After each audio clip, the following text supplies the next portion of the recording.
Walaupun pemerintah Kota Banjarmasin kadang menggelar Pasar Wadai Ramadan 1443 Hijriah, namun warga secara swadaya membuka pasar dan berjualan berbagai macam makanan untuk berbuka di 5 kecamatan di Kota Seribu Sungai ini. Wali Kota Banjarmasin ditemani Ketua TPPKK Banjarmasin mengunjungi salah satu pasar yang berada di halaman kantor Kecamatan Banjarmasin Selatan. Walaupun pemerintah Kota Banjarmasin kadang menggelar Pasar Wadai Ramadan 1443 Hijriah, namun warga secara swadaya membuka pasar nang berjualan berbagai makanan untuk berbuka di 5 kecamatan di Kota Seribu Sungai ini. Salah satunya berada di halaman kantor Kecamatan Banjarmasin Selatan. Wali Kota Banjarmasin Ibnu Sina ditemani Ketua TPPKK Banjarmasin Siti Wasilah mengunjungi pasar yang dikelola Pok Darwis yang diikuti perwakilan pedagang dari masing-masing kelurahan di Banjarmasin Selatan kemarin Senin 4 April 2022. Wali Kota Banjarmasin Ibnu Sina Wetakuni Prima TV memedahkan pemerintah kota memberikan kemudahan bagi warga maupun pelaku usaha untuk bisa menggelar Pasar Wadai Ramadan di masing-masing kecamatan. Ibnu Sina berharap pasar wadai di setiap kecamatan ini akan ramai dikunjungi warga sehingga bisa mengembalikan perekonomian walaupun di tengah pandemi COVID-19. Kami mendatangi Pasar Wadai Ramadan yang ada di Kecamatan Banjarmasin Selatan. Pelaksanaannya di halaman kantor camat. Jadi silakan warga, kaum muslimin, muslimat, ya shaimin, shaimat yang berpuasa ingin mencari pembukaan puasa di sini cukup lengkap, komplit. Dan wadainya juga nyaman-nyaman.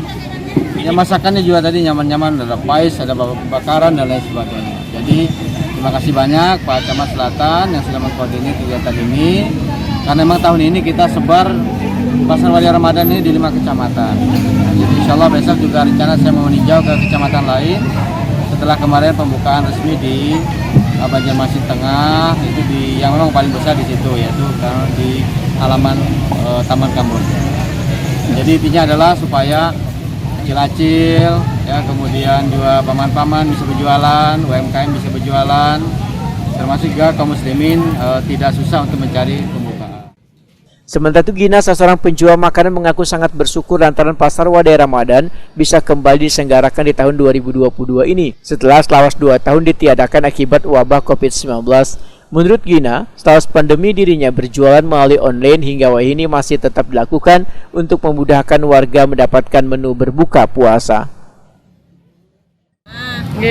Bisanya ini ulun posting pesanannya ulun antarakan atau kawan bisa mengambil ke rumah. Kayak itu selama corona aja, selama ditiadakan Pasar Ramadan kan selama 2 tahun ini ditiadakan.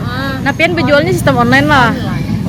Kalau sebelumnya yang sebelum corona online jual. Baru ini kan baru ini. Oke, apa Cil pian sebagai pedagang nih, ini kan dibukakan per kecamatan, lebih mempermudah masyarakat lah berjualan nih Cil. Ya, alhamdulillah. Ini kayaknya kurang Kang Masina, pengennya tuh banyak lagi kan supaya menambah daya tarik tuh supaya orang itu banyak jadi sana. Biasanya kayak itu ini masih kurang banyak Pang. Padahal kami sudah kayak di Facebook, di mana di bawah ya kawan-kawan supaya buka lapak di sini supaya lebih banyak kayak itu. Cuman online tetap jalan lah Cil walaupun online, alhamdulillah. Sebelum jualan di sini sambil bantaran sudah tadi sebelum di sini kan jam 3 harus siap sudah. Jadi ini yang mungkin lebihan dari ulun jualan online tadi ulun bawa ke sini. Sambil nama R12.